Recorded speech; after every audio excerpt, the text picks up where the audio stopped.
We will not back down, pausing some tariffs, making last-minute exemptions. That's why today we're moving forward with a 25% surcharge on electricity exports.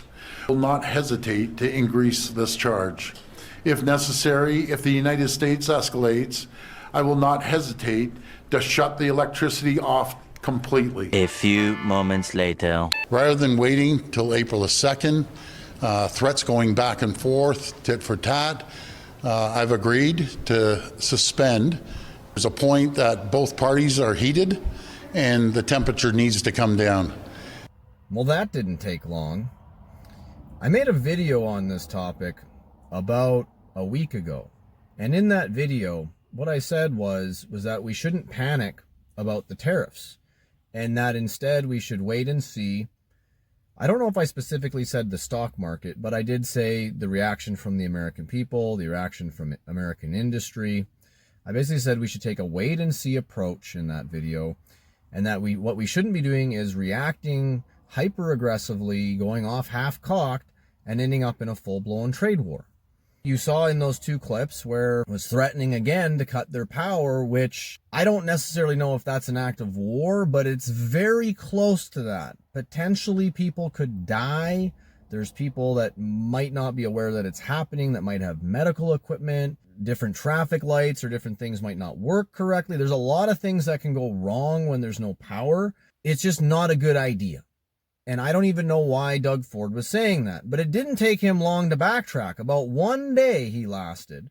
And one of the things that I cautioned against was doing or saying things which then you would later have to backtrack on, and then you would look weak. The people on the left, I know that they're going to say, see, it's working. They've come to the table. And it's like, yeah, I guess so.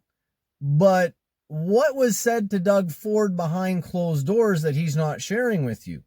Did the representatives from the United States threaten him with a laundry list of countermeasures that they could take that scared him straight? All I know is I was cautioning against this in that video. What I said was we should take a wait and see approach. I didn't say we shouldn't respond at all ever. I said we should wait a week or two, maybe a month, and then respond. That video that I made about a week ago, it actually was underperforming, and then I'm not sure what happened. At some point, either the YouTube algorithm kicked in and decided to share my video with a bunch of people on the left, or maybe somebody on the left found my video was, super offended and shared it somewhere. But all of a sudden, it went from getting I think it had 100 views, and then it started getting 100 views an hour. And I started getting flooded with comments of people calling me an idiot, uneducated, falling for propaganda. That's fine. I don't expect people on the left to agree with me, but let me be very clear and explain this to you at a grade school level. When you put a tariff on somebody else, you are hurting them, but you're also hurting yourself. It's kind of like having a gun where there's one barrel pointing towards the other country and there's one barrel pointing back at you. So when our government acts tough and does counter tariffs, they are essentially shooting,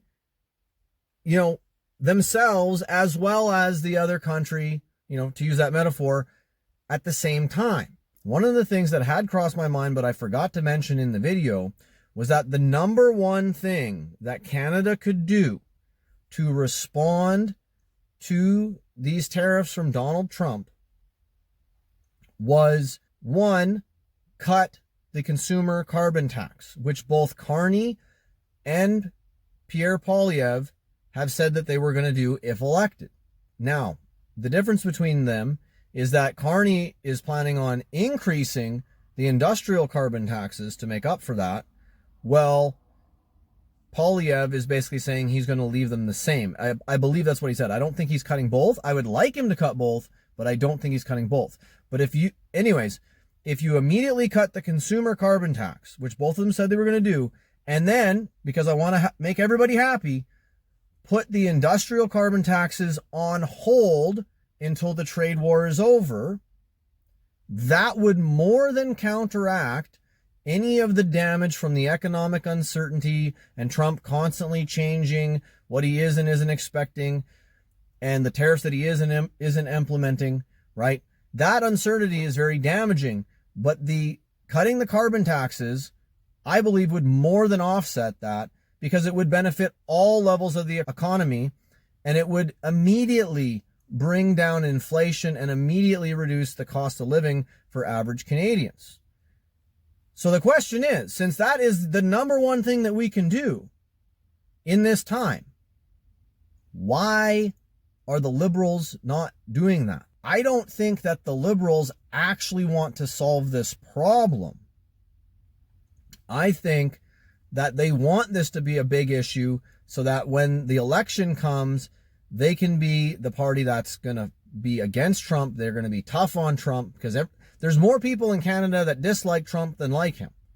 So if the Liberals can brand themselves as being the party that's against Trump, I think that they think that that's going to play for them very well in the election.